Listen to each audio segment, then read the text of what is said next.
Hello friends and my dear students, I am Ranjan. Welcome to my channel E-Info. Today we are going to start our English class on voice. So let's start our class.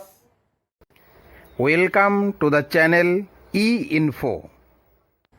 আজকে আমরা voice অর্থাৎ বাচ্য সেটা শুরু করতে যাচ্ছি। তো voice বা বাচ্য কি সেটাকে বলে নিচ্ছি। ক্রিয়ার প্রকাশ ভঙ্গিকেই ভয়েস বা বাচ্য বলে, অর্থাৎ ক্রিয়া কিভাবে প্রকাশ করছে তার অ্যাকশনটাকে, সেটাকেই বলা হয় কি ভয়েস বা বাচ্য। অর্থাৎ ক্রিয়ার প্রকাশ ভঙ্গি বলে দেয় কর্তা কাজটি নিজে করছে না কর্তার দ্বারা কোনো কাজ সম্পন্ন করা হচ্ছে। সেক্ষেত্রে যে ভার্বের ফর্ম বা রূপের পরিবর্তন সেটাকেই বলা হয় ভয়েস বা বাচ্য। ইংরেজিতে বলতে গেলে voice is the form of the verb which indicates whether the subject does the work or something has been done to it. There are three kinds of voices in English grammar. English grammar এ তিন প্রকারের voice আছে আমরা জানি। Mainly ছোট ক্লাসে আমাদের active voice passive ভয়েসটাই লাগে, কিন্তু আমাদের তিন প্রকার ভয়েস আছে সেটা জানতে হবে। তো প্রথমে কি আসতেছে অ্যাক্টিভ ভয়েস অর্থাৎ কর্তৃবাচ্য, অর্থাৎ এখানে নামটা থেকে বোঝা যাচ্ছে অ্যাক্টিভ থাকবে বা কত কর্তার প্রাধান্য থাকবে। প্যাসিভ ভয়েস কর্মবাচ্য, এখানে কর্তার প্রাধান্যটা কম, কর্মর প্রাধান্য সেটার প্রাধান্যটা বেশি থাকে। মানে কোয়াসি প্যাসিভ কর্ম কর্তৃ বাচ্য। এবার আমরা এক এক করে তিনটা ভয়েস, তিন প্রকারের যে ভয়েস কাকে বলে সেটা আমরা এবার আলোচনা করতে যাচ্ছি। তো অ্যাক্টিভ ভয়েস কাকে বলে? কর্তা যখন নিজেই ক্রিয়ার কাজ সম্পন্ন করে তখন ক্রিয়ার অ্যাক্টিভ ভয়েস বা অ্যাক্টিভ ফর্ম ব্যবহৃত হয়। অর্থাৎ কর্তা নিজেই কাজ করে। আমি স্কুলে যাই বা আমি বই পড়ি, আমি কবিতা লিখি, আমি নিজেই কাজ করছি। সে ফুটবল খেলে, সে নিজে খেলছে। ইংরেজিতে বলতে গেলে কী হবে সংজ্ঞাটা? When the subject of a sentence is the doer or a actor, the verb is in active voice. অর্থাৎ কর্তা যখন নিজেই কাজ করে, কর্তা নিজেই ডুয়ার অর্থাৎ কাজ করছে, বা অ্যাক্টর যে অ্যাকশনটা কমপ্লিট করছে, তখন সেটা হলো কি অ্যাক্টিভ ভয়েস। সেক্ষেত্রে আমরা উদাহরণ দিতে পারি the boy plays cricket, the girl is reading book, he is working in the field, এরকম। এবারে আমরা আসতেছি 2 নম্বর অর্থাৎ প্যাসিভ ভয়েসের ক্ষেত্রে আমরা এবার আসতেছি। প্যাসিভ ভয়েস কাকে বলে? অর্থাৎ কর্তার দ্বারা যখন কোনো কাজ সম্পন্ন করা হয় তখন প্যাসিভ ভয়েস ব্যবহৃত হয়। অর্থাৎ যখন কর্তা নিজে কাজ না করে কর্তার দ্বারা কোনো কাজ করানো হয় বোঝায়, তখন ভার্বের যে ফর্ম ব্যবহৃত হয় তখনই সেটাকে প্যাসিভ ভয়েস বলতে গেলে when the subject of a sentence is acted upon or the receiver or sufferer of some action, the verb is in active voice. It is so because the subject is passive. তাহলে কর্তার দ্বারা কোনো কাজ করা হয়, অর্থাৎ কর্তা যখন প্রাধান্যটা কম থাকে, কর্মর প্রাধান্যটাই বেশি, তখন সেটাকে বলা হয় প্যাসিভ ভয়েস। অর্থাৎ এখানে সাবজেক্ট বা কর্তা কি থাকে? প্যাসিভ থাকে। এবার আমরা আসতেছি কি কোয়াসি প্যাসিভ কর্ম কর্তৃ বাচ্য। A quasi passive voice is active in form but passive in sense.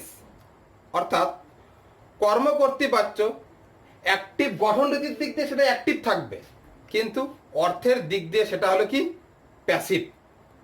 তাহলে কি গঠনের দিক থেকে দেখে মনে হবে অ্যাক্টিভে আছে, কিন্তু সেটার কি ইচ্ছে অর্থের দিক দিয়ে সেটা কি ইচ্ছে প্যাসিভ। এবার আমরা তো আসতেছি কি অ্যাক্টিভ ভয়েস থেকে প্যাসিভ ভয়েস করার যে নিয়ম যে কতগুলো নিয়ম আছে সেটা আমরা এবার দেখতে যাচ্ছি যে অ্যাক্টিভ ভয়েস থেকে প্যাসিভ ভয়েস কিভাবে আমরা করি। তো প্রথমে মনে রাখতে হবে যে অ্যাক্টিভ ভয়েসের যে সাবজেক্ট ভার্ব কি থাকে, একটা যে সেন্টেন্স কিভাবে গঠিত থাকে, সেন্টেন্স কি থাকে, সাবজেক্ট ভার্ব অবজেক্ট থাকে, সাবজেক্ট ভার্ব অবজেক্ট থাকে। কিন্তু কি হবে অ্যাক্টিভ ভয়েসের ক্ষেত্রে থাকে অ্যাক্টিভ ভয়েসের যে অবজেক্ট, সেই অবজেক্টটা কি হবে প্যাসিভ ভয়েসে সাবজেক্ট হয়ে যাবে। এখানে এসে কি হবে সেটা, এখানে এসে সেটা কি হবে সাবজেক্ট হয়ে যাবে। এবং 2 নম্বর ক্ষেত্রে অ্যাক্টিভ ভয়েসের সাবজেক্ট, এই যে অ্যাক্টিভ ভয়েসের যে সাবজেক্ট সেটা প্যাসিভ ভয়েসে কি হয়ে যাবে অবজেক্ট হয়ে যাবে। সেই অবজেক্টটা কি হয়ে যাবে, সাবজেক্টটা সেখানে অবজেক্ট হয়ে যাবে এবং তার আগে একটা কি বসবে, বাই বসবে, বাই প্লাস অবজেক্ট এরকম বসবে। এবং 3 নম্বরে কি দেখা যাচ্ছে প্যাসিভ ভয়েসে যে to be verb plus main ভার্বের 3 নম্বরে বসবে। অর্থাৎ প্যাসিভ ভয়েসে সব সময় মেইন ভার্বের কয় নম্বরে বসবে, এমভি 3 নম্বর বসবে, মেইন ভার্বের 3 নম্বরটা বসবে এখানে। এবং তার আগে কি বসবে একটা টু বি ভার্ব, প্রেজেন্ট টেন্সের ক্ষেত্রে am is are, পাস্ট টেন্সের ক্ষেত্রে was are বসবে। তাহলে এখানে কি বসবে টু বি ভার্ব বসবে। তাহলে আমরা কি পেলাম যে অ্যাক্টিভ ভয়েসের যে অবজেক্ট সেটা প্যাসিভ ভয়েসের সাবজেক্ট হয়ে যাবে। 2 নম্বরে কি পেলাম যে অ্যাক্টিভ ভয়েসের সাবজেক্ট সেটা প্যাসিভ ভয়েসে অবজেক্ট হয়ে যাবে এবং তার আগে একটা বাই বসবে, বাই প্লাস অবজেক্ট। 3 নম্বরে কি পেলাম যে প্যাসিভ ভয়েসে টু বি প্লাস মেইন ভার্বের 3 নম্বর বসবে। তারপরে যেটা আসছে আমাদের প্যাসিভ ভয়েসের সাবজেক্ট এর নাম্বার এবং পার্সন অনুযায়ী টু বি ভার্বটা বসবে। এই যে টু বি ভার্বটা যে বসবে, এখানে যে ভার্বটা ছিল সেই সাবজেক্ট অনুযায়ী বসবে না, কারণ এখানকার অবজেক্টটা এখানে সাবজেক্ট হয়েছে, সুতরাং এই সাবজেক্ট অনুযায়ী এখানকার টু বি ভার্বটা বসবে। সেটা আমরা যখন উদাহরণের মাধ্যমে করব, সেই উদাহরণ যখন করতে যাব সেখানে আমরা সেটা বুঝতে পারবো যে কিভাবে সাবজেক্টটা প্যাসিভ ভয়েসের সাবজেক্ট অনুযায়ী হচ্ছে। তারপরে এবার একটু উদাহরণ দেখতেছি যে অ্যাক্টিভ ভয়েস প্যাসিভ ভয়েসের উদাহরণ। যে কি 1 নম্বর উদাহরণে কি, the boy plays cricket. The বয়টা হলো কি এখানে সাবজেক্ট, প্লেস হলো ভার্ব, ক্রিকেট হলো কি অবজেক্ট। এই তাহলে কি হবে এখানে এই অবজেক্টটা এখানে প্যাসিভ ভয়েসের সাবজেক্ট হয়ে যাবে, অবজেক্টটা আগে গেছে, ক্রিকেট আগে চলে গেছে, ক্রিকেটটা এখানে সাবজেক্ট। এবং দা বয় সাবজেক্ট সেটা কি হয়ে যাবে এখানে অবজেক্ট, এই যে অবজেক্ট হয়ে গেছে তার আগে একটা বাই বসছে। এবং মেইন ভার্বের কি বসবে সবসময় 3 নম্বর বসবে, প্লেড হয়ে গেছে। এবং এখানকার সাবজেক্ট অনুযায়ী টু বি ভার্বটা বসবে। ক্রিকেটটা কি থার্ড পারসন সিঙ্গুলার, তাই এখানে ইজ বসছে। যদি এখানে প্লুরাল হইতো কোনো কিছু তাহলে এখানে আর বসতো। তাহলে কি হলো, the boy plays cricket, subject verb object. এটা প্যাসিভ করলে কি হচ্ছে, cricket is played by the boy. এবার আমরা 2 নম্বর উদাহরণে আসতেছি। আই হলো সাবজেক্ট, রাইট হলো ভার্ব, এর লেটার হলো কি object. I write a letter. তাহলে এখানে লেটারটা অবজেক্ট, অবজেক্টটা কি হয়ে যাবে আগে সাবজেক্ট হয়ে যাবে, সেটা কি হয়ে গেল এখানে সাবজেক্ট হয়ে গেল। এবং আই সেটা কি এখানে সাবজেক্ট, সেটা এখানে অবজেক্ট হয়ে যাবে। সেটা আই থাকলে মি হয় এবং তার আগে বাই বসে, বাই বসানো হয়েছে। এই যে আই থাকলে মি হয় সেটা চার্ট এখানে দেওয়া আছে, সেটা একটু পরে আলোচনা করছি। এবং মেইন ভার্বের কি হবে সবসময় 3 নম্বর বসবে, রাইট, রোট, রিটেন। এই যে মেইন ভার্বের 3 নম্বর এখানে MV3 এবং বি ভার্ব বসবে। আই এর জন্য এখানে যেহেতু প্রেজেন্ট ইনডিফিনিট টেন্সের ক্ষেত্রে এখানে কোনো অক্সিলারি ভার্ব বসেনি, কিন্তু passive voice to be verb লাগবে। এই লেটারটা থার্ড পারসন সিঙ্গুলার নাম্বার, তাই এখানে ইজ বসছে। A letter is written by me. তাহলে পুরোটা কি হলো, I write a letter, passive voice করলে কি হচ্ছে, a letter is written by me. 3 নম্বর উদাহরণে আসতেছি আমরা। He is singing a song, he is singing songs. তাহলে হি হলো সাবজেক্ট, ইজ হলো অক্সিলারি ভার্ব, সিঙ্গিং হলো মেইন ভার্বের সঙ্গে আইএনজি, সংস হলো অবজেক্ট। অর্থাৎ প্রেজেন্ট কন্টিনিউয়াস টেন্সে আছে এটা। এবার সংস আগে গেল, সংসের জন্য টু বি ভার্ব বসবে, আমরা সিরিয়ালি যাচ্ছি এখন। সংসের জন্য টু বি, সংস প্লুরাল আছে, ইজ না বসে আর বলে সংস আর। আর একটা জিনিস মনে রাখতে হবে, আইএনজি থাকলে কন্টিনিউয়াস টেন্সের ক্ষেত্রে একটা বিং বসবে। এই যে আইএনজির জন্য বিং বসলো, তাহলে সংস আর বিং। আর আমরা জানি মেইন ভার্বের 3 নম্বর বসবে সিং, স্যাং, সাং, 3 নম্বর বসলো। বাই বসলো, হি থাকলে হিম, এই যে হি থাকলে হিম বসে এখানে।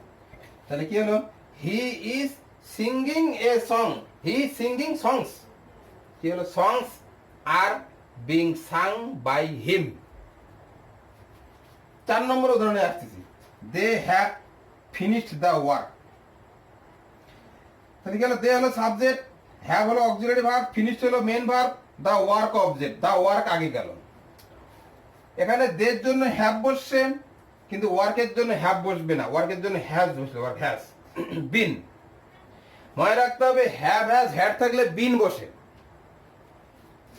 Has been finished by them. এখানে 3 নম্বর দেওয়াই আছে, জানি এটা present perfect tense. Present perfect টেন্সে মেইন ভার্বের থার্ড ফর্ম অর্থাৎ পাস্ট পার্টিসিপল ফর্ম বসে, পাস্ট পার্টিসিপল দেওয়াই আছে, তাই এখানে ফিনিশড বাই দে থাকলে দেম হয়। এই যেখানে আমরা দেখতে পাচ্ছি দে থাকলে দেম হয়, তাহলে বাই দেম। তাহলে পুরোটা কি হলো, 4 নম্বর, they have finished the work, এদিকে হলো the work has been finished by them. এখানে আমাদের দুটো জিনিস মনে রাখতে হবে, যে নিয়মটা আমাদের এখানে লেখা হয়নি, যে আইএনজি থাকলে অর্থাৎ কন্টিনিউয়াস টেন্সের ক্ষেত্রে সেখানে কি বসবে, বিং বসবে। আবার হ্যাভ হ্যাজ হ্যাড থাকলে কি বসতেছে, বিন বসতেছে। এই জিনিসটা আমাদেরকে মনে রাখতে হবে, যে আইএনজি অর্থাৎ কন্টিনিউয়াস টেন্সের ক্ষেত্রে বিং বসবে, এবং পারফেক্ট টেন্স যেখানে হ্যাভ হ্যাজ হ্যাড থাকবে সেখানে বিন বসবে। এবার আমরা আসছি মডালসের নিয়ম। মডালসের ক্ষেত্রে কি হয়, যে শুধু একটা বি ভার্ব, মডালসের পরে বি বসে এবং মেইন ভার্বের 3 নম্বর বসে। আমরা এমনি জানি যে মডালসের ক্ষেত্রে কি হয়, টেন্সের ক্ষেত্রে মডালসের পরে সবসময় ভার্বের মেইন ভার্বের 1 নম্বর বসে, কিন্তু পেসিভ ভয়েসের ক্ষেত্রে কি হয়, মডালসের পরে বি বসবে এবং মেইন ভার্বের 3 নম্বর বসবে। সে উদাহরণ আমরা দেখছি, she can drive car, she can drive কার। এখানে কি হলো, কার আগে গেল, কারের পরে কি can be, car can B, drive drove, driven, driven বসলো বাই হার। শি থাকলে হার বসে, এখানে আমরা দেখতে পাচ্ছি শি থাকলে হার বসে। তাহলে কি, she can drive car, car can be driven by her. এটা হলো অ্যাক্টিভ ভয়েস থেকে প্যাসিভ ভয়েস করার নিয়ম। এবার আমরা আসছি যে কোয়াসি প্যাসিভ, সেই কোয়াসি প্যাসিভের একটা উদাহরণ এখানে আলোচনা করছি। পরবর্তী ক্লাসে আমরা কোয়াসি প্যাসিভ ডিটেলস আলোচনা করব। তো কোয়াসি প্যাসিভ কি, হানি টেস্ট সুইট, হানি অর্থাৎ মধু টেস্ট করতে বা খেতে কি হচ্ছে, মিষ্টি। তাহলে এটা কি হবে, হানিটা হচ্ছে মিষ্টি যখন এটাকে টেস্ট করা হয়। কি হচ্ছে, হানি is sweet when it is tasted, এটা করা হলো।